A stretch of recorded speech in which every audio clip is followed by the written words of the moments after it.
प्यारे बच्चों नमस्कार। मैं कृष्णकांत त्रिपाठी अपने चैनल में आपका स्वागत करता हूं। बोर्ड परीक्षा 2023 की तैयारी में हम लोग हल कर रहे हैं गणित का पेपर 2022 वाला। इसके 3 सवाल पूरे हम लोगों ने हल कर लिए हैं। अब देखते हैं चौथा सवाल। चौथा का पहला पार्ट है, ये देख लीजिए आप। ग्राफी विधि से लिखा है, ग्राफी विधि से निम्न रैखिक प्रोग्रामन समस्या को हल कीजिए। इसका अधिकतम मान ज्ञात करना है, जबकि विवरोध ये दिए गए हैं। तो हर साल रैखिक प्रोग्रामन से आपको एक सवाल मिलेगा और इस वर्ष भी मिलेगा 2023 में। तो रैखिक प्रोग्रामन, ये तो पहली एक्सरसाइज का सवाल है। दूसरी एक्सरसाइज से 5 नंबर में पूछ दिया जाता है सवाल, तो ये तैयार कर लीजिए आप। कैसे इसको करते हैं हम, देखो सबसे पहले जो व्यवरोध दिए होते हैं उनको क्या करते हैं, दी हुई असमिका जो होती है, दी हुई असमिका को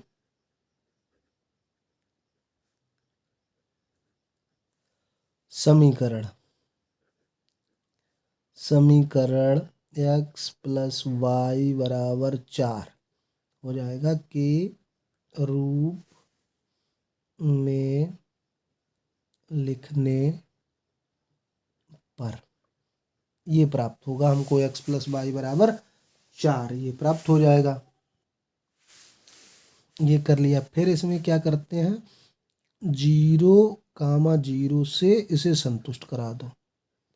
संतुष्ट कराने पर असमिका को x की जगह 0 रख दो, y की जगह 0 रख दो, इज लेस देन और इक्वल टू 4 आएगा। तो ये सत्य कथन है। तो इसका मतलब जो है कि मूल बिंदु से ऊपर की ओर हमारा सुसंगत क्षेत्र होगा। सबसे पहले ग्राफ ही खींचना मेन होता है। तो ये एक्स अक्ष हो गया, ये वाई अक्ष हो गया।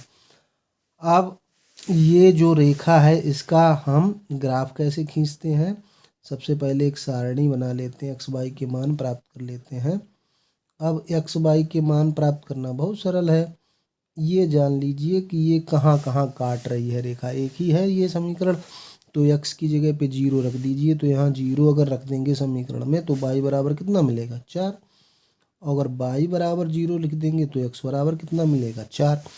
यानी कि 1 2 3 4, 1 2 3 4 ये हो गया। ऐसे ही इधर 1 2 3 4 ये हो गया।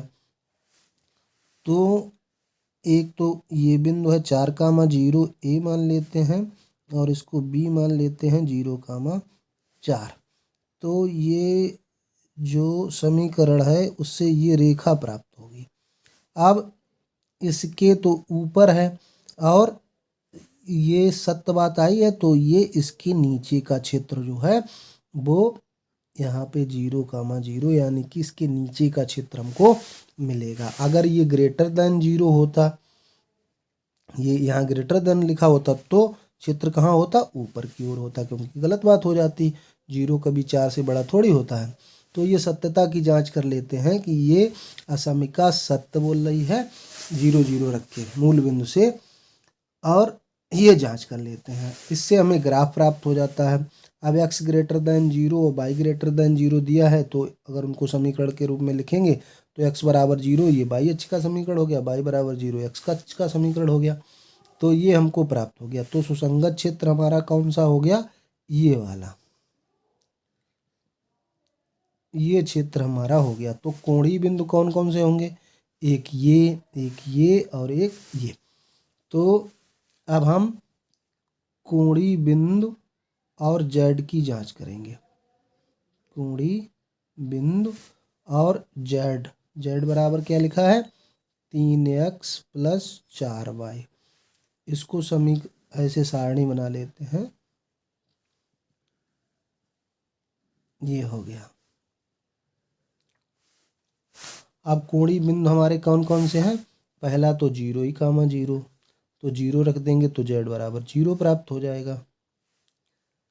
फिर कौन सा है, a है 4,0, ए का मान रख देते, ये ओ है, ये ए है। 4,0 मतलब x की जगह 4 रखेंगे तो 4 तिया 12 और y की जगह 0 रखेंगे तो ये 12 प्राप्त हो गया। अब बी बिंदु रखेंगे तो उसके निर्देशांक है 0,4। तब z का मान, x का मान 0 तो ये 0 हो गया, 4 चक्को 16, ये 16 हो गया। तो यही तो हमें अधिकतम मान पूछा गया है। क्या लिखा था? का अधिकतम मान ज्ञात कीजिए। तो कोणीय बिंदु में इसका कितना अधिकतम मान होगा? z बराबर 16। तो बस यही अधिकतम मान हो गया हमारा। अधिकतम मान z बराबर 16। और सुसंगत क्षेत्र का आलेख हमने खींच लिया और वहाँ पे उनको परिबद्ध कर दिया। अब ये परिबद्ध है सुसंगत क्षेत्र, अगर बाहर की ओर होता तो परिबद्ध नहीं होता। तो इस तरह से ये सवाल लगाए जाते हैं। सवाल समझ में आया है तो वीडियो को लाइक कर दीजिए, चैनल को सब्सक्राइब नहीं किया तो सब्सक्राइब कर लीजिए, बेल आइकन ज़रूर दबा दीजिए ताकि मैं वीडियो डालूं और आपको नोटिफिकेशन प्राप्त हो जाए। अब इसमें बी पार्ट जो पूछा गया है वो पहले चैप्टर से है, संबंध एवं फलन से। उसमें पूछा गया है कि तुल्यता संबंध को बताइए। ये खा वाला पाठ सिद्ध कीजिए कि पूर्णांकों के समुच्चय z में, पूर्णांकों का समुच्चय है z, एक संबंध दिया है a, b, 2a - b को विभाजित करती है द्वारा प्रदत्त संबंध एक तुल्यता संबंध होता है। तो तुल्यता संबंध आपको पता होगा कि 3 बातों पर निर्भर करता है। सबसे पहले कि स्वयं का अवयव स्वयं से रिलेटेड हो, तब उसको हम बोलते हैं स्वतुल्य। तो स्वतुल्य की जांच करते हैं। मान लेते हैं a बिलोंग्स टू z, कोई a जो है वो पूर्णांक है। तो इस परिभाषा के अनुसार a बिलोंग्स टू r, तो परिभाषा क्या होगी इससे? ये होगी कि a तो बराबर 0 होगा। और 0 में किसी इसका भाग चला जाएगा, 2 से विभाजित है, 2 से विभाजित है। स्वतुल्य में क्या होता है? स्वयं का अवयव स्वयं से रिलेटेड होना चाहिए, अतः r स्वतुल्य है। फिर हम क्या करते हैं?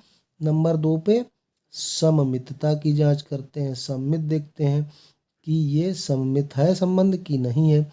उसके लिए क्या कर लेते हैं? 2 अवयव मान लेते हैं।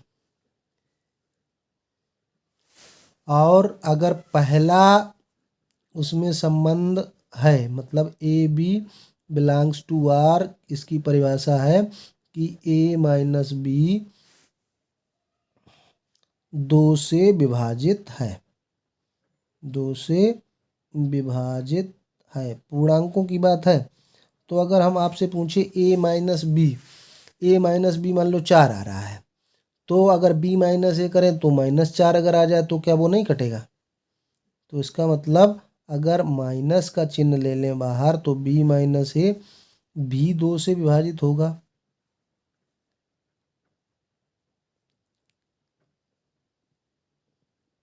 ये भी तो होगा विभाजित 2 से। अच्छा, अगर माइनस ना लगाएं तो b - a भी तो होगा, ये भी तो 2 से विभाजित हो जाएगा। अगर a - b कटता है तो b - a भी कटेगा। तो इसका मतलब ये हुआ कि b, a अगर सीधा अवयव उससे बिलोंग करते हैं तो उल्टे अवयव भी उस समुच्चय में बिलोंग करते हैं z में। ठीक है, तो ये सममित हो गया, अतः r कैसा हो गया? सममित है। और एक और जांच करनी होती है हम लोगों को स्वतुल्यता की। 3 पे देखते हैं स्वतुल्य। अब कितने अवयव लिए जाते हैं? यहाँ 3 अवयव। A B C belongs to Z के लिए 2 को तो हम मान लेते हैं। a, b belongs to r, तो परिभाषा क्या दी गई थी कि a - b 2 से विभाजित है, ये तो सवाल ही में लिखा था। और b, c अगर बिलोंग्स टू r होगा तो इसी परिभाषा के अनुसार a की जगह b और b की जगह c रख दो। b - c 2 से विभाजित है, अब इससे ये सिद्ध हो जाना चाहिए कि ए माइनस सी 2 से विभाजित है, मतलब ए कामा सी भी बिलोंग करना चाहिए। ए बी बी सी है तो ए और सी भी होना चाहिए उसी समुच्चय का अवयव। तो देखो अगर 1 और 2 को जोड़ दिया जाए, समीकरण 1 प्लस समीकरण 2, तो A minus B plus B minus C. अब दो संख्याएं हैं जो 2 से अलग अलग कटती हैं, मान लो 4 है और 6 है, 2 से कट जाती हैं। तो अगर उनको जोड़ दें, 4 और 6 10 हो गया, तो वो भी तो 2 से कटेगी, भी 2 से विभाजित होगी। अगर दो संख्याएं हैं, अब इसमें देखो plus B minus B cancel हो रहा है, तो इसका मतलब क्या हुआ कि हम कह सकते हैं कि ए माइनस सी भी 2 से विभाजित होगी, विभाजित होगी। अब ए माइनस सी 2 से विभाजित हो गई, तो ये काहे की परिभाषा, ए कामा बी बिलोंग्स टू आर है, तब ए माइनस बी 2 से विभाजित है। उल्टा कह दें ए माइनस बी 2 से विभाजित है तो A B belongs to R है। तो ए माइनस सी 2 से विभाजित है तो क्या होगा, ए सी बिलोंग्स टू आर होगा। बस यही हमको प्रूव करना था। अतः संबंध आर स्वतुल्य है, स्वतुल्य है। और जब स्वतुल्य नहीं होता, नंबर 3 नंबर 1 पे होता है स्वतुल्य, यहाँ पे हमको संक्रामक लिखना चाहिए था। नंबर 3 पे संक्रामकता की जांच करते हैं,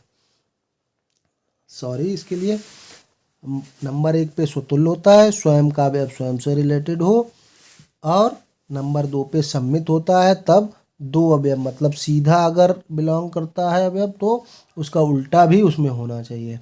और संक्रामकता में देखते हैं 3 अवयव कि पहले 2 बिलोंग कर रहे हैं, पहला दूसरा है, दूसरा तीसरा है, तो पहला तीसरा भी होना चाहिए। तो यहाँ पे लिखेंगे संक्रामक है, आर संक्रामक है।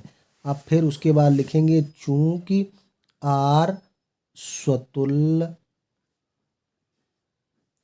सममित तथा संक्रामक है, अतः आर एक तुल्यता संबंध है, तुल्यता संबंध है। ये होता है तुल्यता नियम सिद्ध करने का, और बहुत ही सरल होता है, आप समझ गए होंगे।